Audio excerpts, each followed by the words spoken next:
El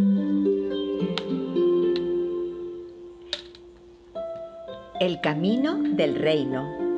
Miami, Florida, miércoles 20 de octubre del 2021. Las lecturas están tomadas de Romanos capítulo 6, verso del 12 al 18, Salmo 124 entre paréntesis 123, versículos del 1 al 8.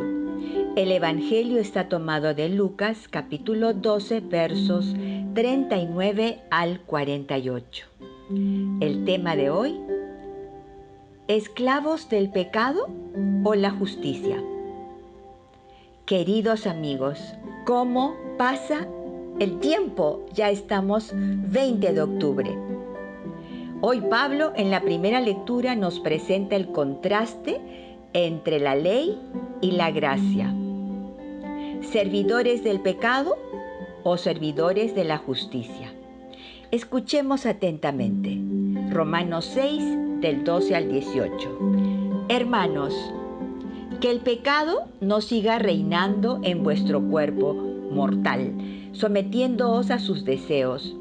No pongáis vuestros miembros al servicio del pecado como instrumentos de injusticia.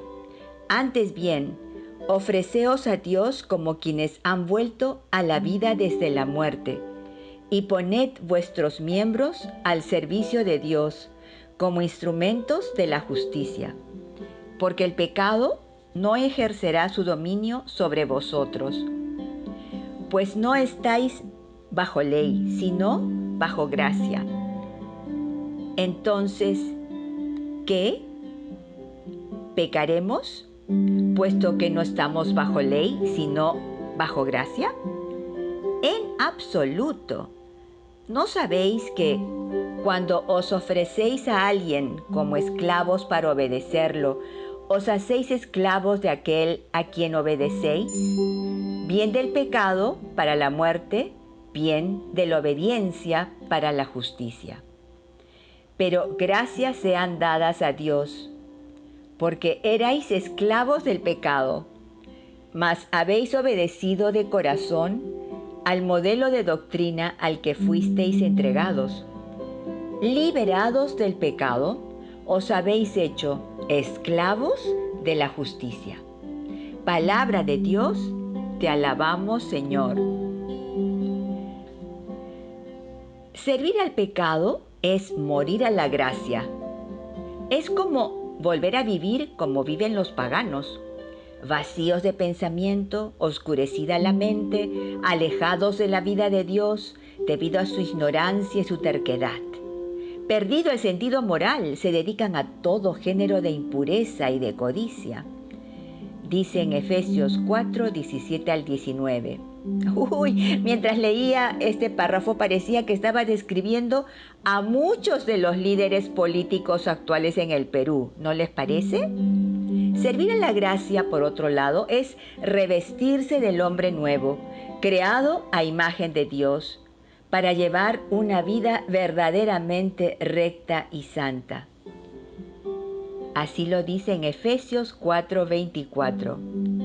Recordemos que nuestra antigua condición pecadora quedó clavada en la cruz con Cristo, para que una vez destruido este cuerpo marcado por el pecado, no sirvamos ya más al pecado, porque cuando uno muere, queda libre del pecado. Romanos 6, del 6 al 7. Recuerden, nuestra condición pecadora quedó clavada en la cruz con Cristo.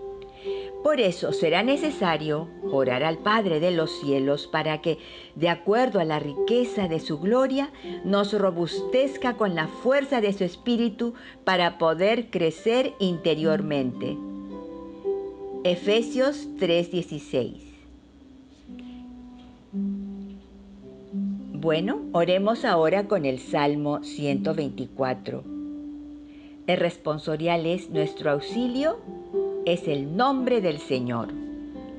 Si el Señor no hubiera estado de nuestra parte, que lo diga Israel, si el Señor no hubiera estado de nuestra parte cuando nos asaltaban los hombres, nos habrían tragado vivos. tanto ardía su ira contra nosotros? Respondemos, nuestro auxilio es el nombre del Señor.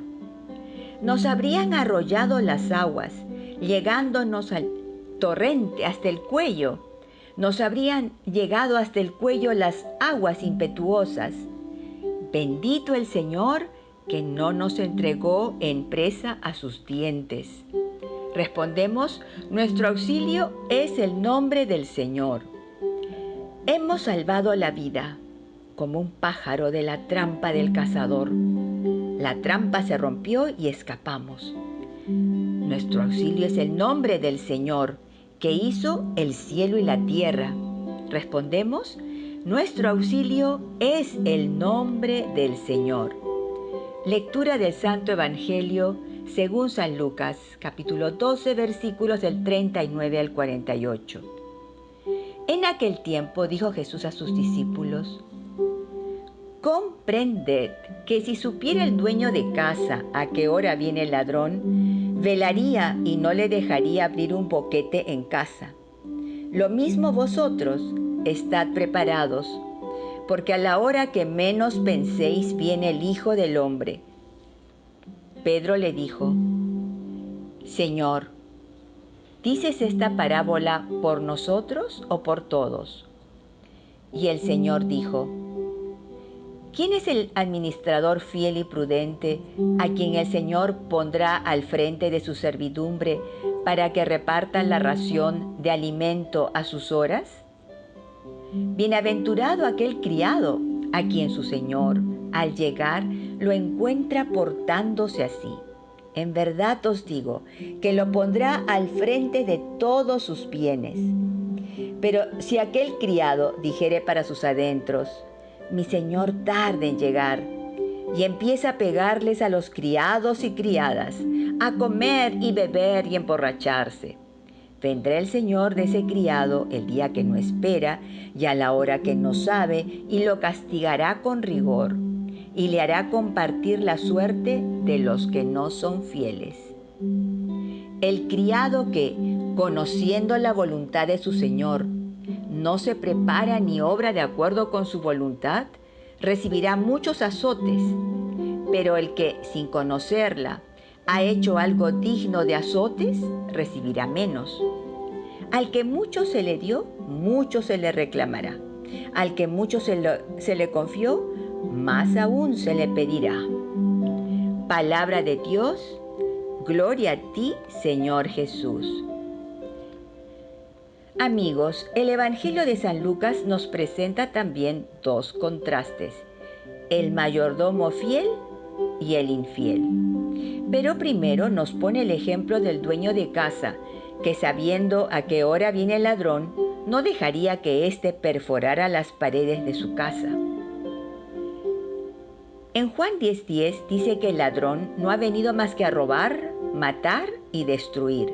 Nuestra casa es o representa la vida de cada uno de nosotros en todas sus esferas. Entonces se nos pide cuidar, vigilar, estar preparados para defendernos de los ataques del enemigo. Aprendamos a ponernos cada día la armadura de Dios descrita en Efesios 6, 10 al 18. Amigos, sepan bien que el ladrón es Satanás, y él no es gentil ni delicado. Cuando nos ataca, lo hace como una combi asesina, como una barra brava de Matute. Se vienen con todo. Justamente el servidor fiel y previsor está preparado y ocupado en su trabajo de mantener ordenada su casa y su familia. Pero nos advierte que aquel servidor que, conociendo la voluntad de su Señor, no la obedeció, tendrá un castigo severo. Así es que oremos siempre como el salmista del Salmo 40 del día de ayer lunes.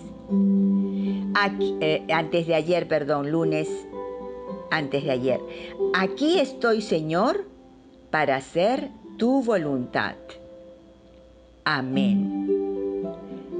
Blanca Foster, Ministerio Yo Amo la Biblia.